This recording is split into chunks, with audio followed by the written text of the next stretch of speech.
I was looking at this PDF regarding the Alabama Department of Corrections this morning.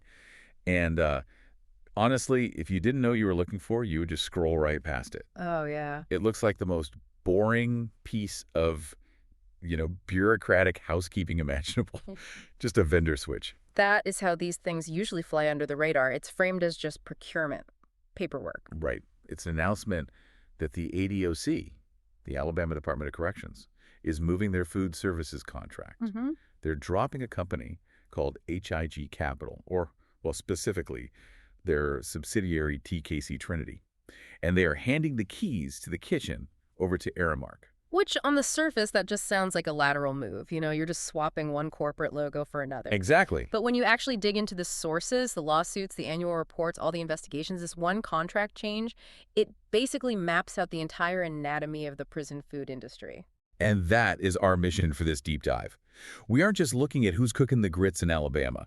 We're looking at why this industry even exists, how it makes its money, and this really disturbing economic concept I saw called starve and charge. It's a concept that turns the basic idea of supply and demand completely upside down. So let's start with the news itself. The ADOC is transitioning 27 facilities to Aramark. And this isn't just, dropping off Thack lunches. Yeah, no, it's the whole operation. The whole ecosystem. They're taking over purchasing, kitchen maintenance, staffing, everything. And they're scheduled to finish this whole transition by March 2026. And we have to appreciate the scale here. Aramark is not some local catering company. They are a Fortune 500 giant. A giant. In fiscal year 2025, they reported something like $18.5 billion in revenue.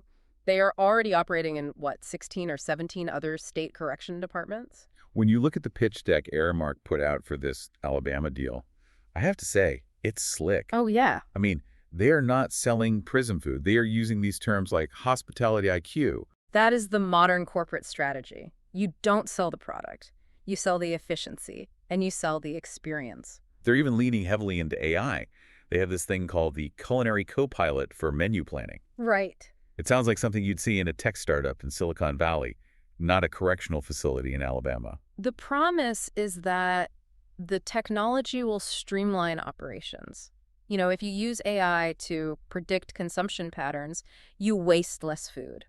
And if you waste less food, you save the taxpayers money. That is the pitch to the state legislature every time. And they also highlight the vocational aspect, the IN2 work program. Right. This is their internship and scholarship initiative. The idea is to train inmates in culinary arts, retail management, so that when they get out, they have marketable skills. Which, to be fair, is a legitimate need. Absolutely. Recidivism is high, and job training is one of the few things that actually helps lower it. So if you're just looking at the brochure, you got high-tech menus, you have job training, and then you've got these micro markets for staff and fresh favorites for inmates. It looks like a massive upgrade for Alabama. If you only look at the brochure, yes. But the whole reason we're doing this deep dive is because we have the stack of other documents. Right. Specifically, class action lawsuits and reports from the private equity stakeholder project that suggest the reality on the ground is very, very different from the sales pitch. And this is where that term starve and charge comes into play. I saw this in the legal filings, specifically Smith et al., the Aramark Corps out of West Virginia. It sounds like a slogan, but is it an actual economic strategy? Well, the plaintiffs and the economic critics, they argue that it is the fundamental business model. Think about the incentives here. If you're Aramark, or really any major vendor, you have two distinct revenue streams inside a prison. Okay, so stream one is the state contract. The state pays you a set amount to feed the inmates. Correct. The state says, here is, let's say, $1.50 per inmate per meal. That is a fixed cost, so you want to keep your expenses as low as you can there to squeeze out a margin. But the margins on that chow hall food are razor thin. Sometimes they're basically non-existent. So where is the actual profit? The profit is in the second stream, the commissary, the fresh favorites, the retail side. This is where inmates spend their own money, or, let's be honest, their family's money, to buy snacks, hygiene products, and special meals. But those seem like two totally separate worlds. You've got the cafeteria, which is free, and the store, which you pay for. Yeah. How does one affect the other? That is the starve and charge mechanism. They are hydraulically connected. If the food in the cafeteria is decent, if the portions are filling, the food is hot and it tastes okay, Then what happens to commissary sales? They go down, of course. Why would you spend $5 on a bag of chips if you just had a good dinner? Exactly. So the vendor is actually competing with itself. But if the vendor runs both the cafeteria and the store, or creates the menu for both, they have this perverse incentive. If the cafeteria food creates a food desert, small portions, skipping nutrients, unappetizing slop, then the inmate is left hungry. And a hungry person is a motivated customer. A captive customer. You can't go to another restaurant. You can't order Uber Eats. Your only option to deal with that hunger is the store, which is run by the same company that left you hungry in the first place. It sounds almost like a conspiracy theory until you actually see the numbers. The margins on the commissary items are so much higher than the cafeteria food. Oh, much, much higher. It's the double dip. You cut costs on the front end by serving cheap food, and you boost revenue on the back end by selling the solution to the hunger you created. And we aren't just talking about bad food in a subjective sense, like, oh, this pasta is overcooked. The sources we have from West Virginia and other states, they paint a much grimmer picture. The West Virginia class action is a prime example. The inmates allege that as soon as Aramark took over, the quality just dropped off a cliff.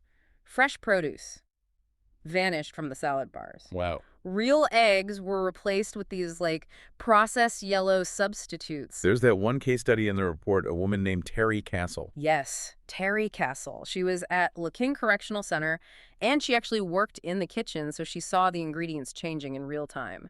She claims the shift to this high-carb, high-sodium processed diet just destroyed her health. What happened? She developed high blood pressure, chronic constipation, and eventually needed surgery for hemorrhoids. That is a direct line from a vendor contract to a medical emergency. And that's just the nutritional side. When you look at the sanitation reports from other states where Aramark operates, it gets visceral. We are talking about the basic safety of the food supply itself. I'm looking at the reports from Michigan and Ohio here. The word is maggots. Multiple reports. Maggots found in the food, maggots on the serving lines. I have to stop you there because that sounds like something out of the 19th century. Like Dickensian conditions. How does a modern Fortune 500 company in the year 2025 end up with maggots in the serving line? How does that pass any kind of inspection? It usually comes down to really aggressive cost cutting in the supply chain and in staffing. If you are trying to hit a price point of, say, $1.40 per meal, you aren't buying top-tier produce. Right. You are buying the stuff that is about to expire or the stuff that's been sitting in a warehouse too long. And if you cut kitchen staff training to save money, food safety protocols just fall apart. So where are the health inspectors in all this? That is the other problem. Prisons are closed environments. Independent oversight is notoriously difficult. By the time an inspector gets there or by the time a lawsuit forces discovery, the damage is already done. So it's already too late. Right. In California, they had lawsuits about rodent and bird droppings in the food supply. Mississippi actually refused to renew their contract because of food poisoning claims and inmates losing a significant amount of weight. Okay, so if you have a track record that includes maggots, lawsuits, and contracts not being renewed, how does Aramark land a massive new contract in Alabama? Why would the ADOC look at that history and say, yes, sign them up? It's the math. It almost always comes down to the bottom line. These companies win because they are the low-cost bidders. I saw a stat about Tennessee's contract with Aramark.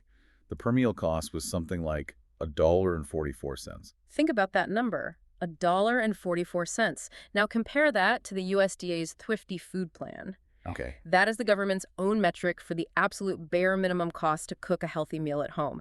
And that number is around $3.34. So they are promising to feed people for less than half of what the government itself says is necessary to stay healthy. And that is the magic trick they are selling to the state. We can do it cheaper than you can, but you can't defy the laws of economics. If you pay half the price, you are getting less than half the quality. The difference has to be made up in portion sizes and ingredient quality. I want to pivot here for a second because it's important to understand the context of this switch in Alabama. We've been critiquing Aramark, but they are replacing HIG Capital.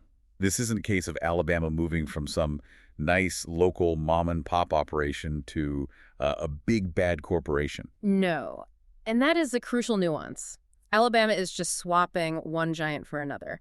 In fact, they are leaving a private equity model for a public corporation model. Let's break that down. HIG Capital, that's a private equity firm. Right. They own TKC Holdings. And the structure that HIG built is fascinating from an antitrust perspective.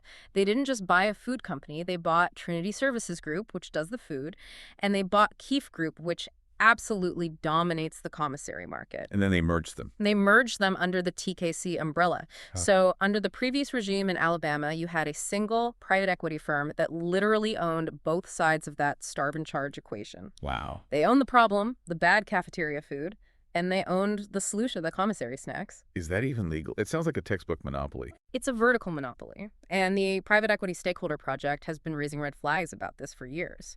They argue that when the same parent company benefits from both sides, that perverse incentive is just baked into the corporate DNA. And the results were? Similar to what we see with Aramark. Under TKC and Trinity, there were reports of mold, dirt, even riots. The Kinross Correctional Facility in Michigan had riots that were part and blamed on the food quality under Trinity. So for the inmates in those 27 Alabama facilities, the logo on the truck changes from TKC to Aramark, but the economic trap. Yeah. It stays exactly the same. Essentially, yes. It's a market dominated by a big three, Aramark, Trinity, and Summit. They control the vast majority of the market. It's an oligopoly. The state gets to choose which giant they hire, but the actual consumer, the inmate, has zero choice. It really just highlights how little power the actual end user has in this whole system. I want to talk more about who is actually paying for all this because that taxpayer argument is a little more complicated than it looks. But first, we should quickly mention a resource for people who want to track this stuff. Go ahead. If you're listening to this and you want to understand the justice system beyond just the headlines, you should check out lprp.org.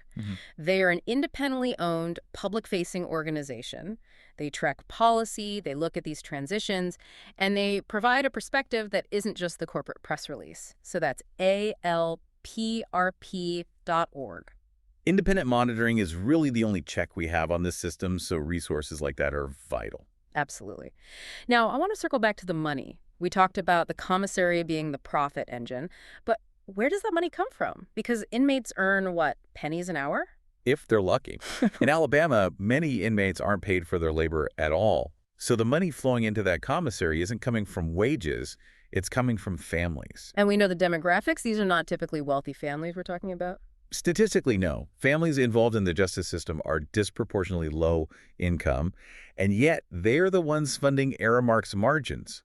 They're the ones putting $50 or $100 on an account so their loved one can buy the fresh favorites.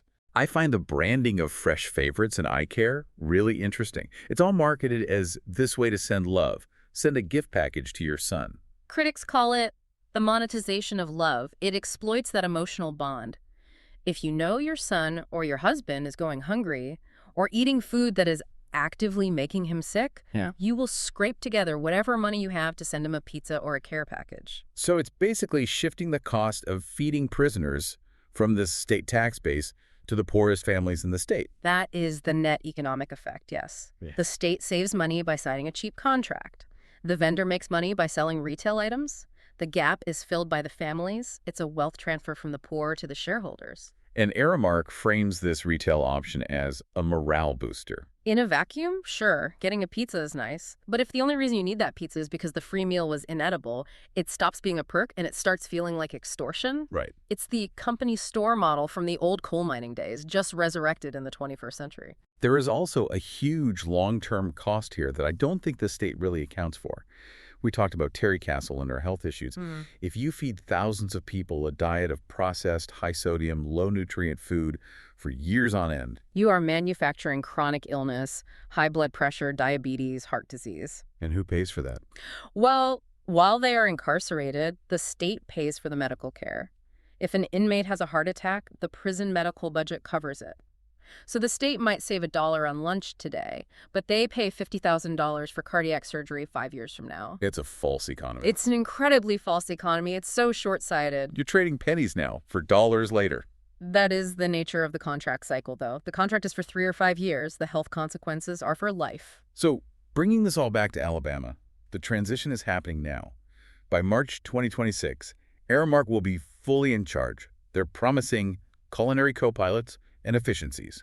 Based on the history we've reviewed, the lawsuits, the starve and charge model, the monopoly issues, what is the likely outcome here? Unless Alabama invests very heavily in independent, rigorous oversight, which is expensive and rare, history suggests we're going to see the same pattern repeat itself. The innovation will probably be cost-cutting measures wrapped in tech buzzwords. Mhm. The food quality will likely hover at the absolute minimum required to avoid a riot, and the push to drive sales to the commissary will intensify. It's such a sobering reality check.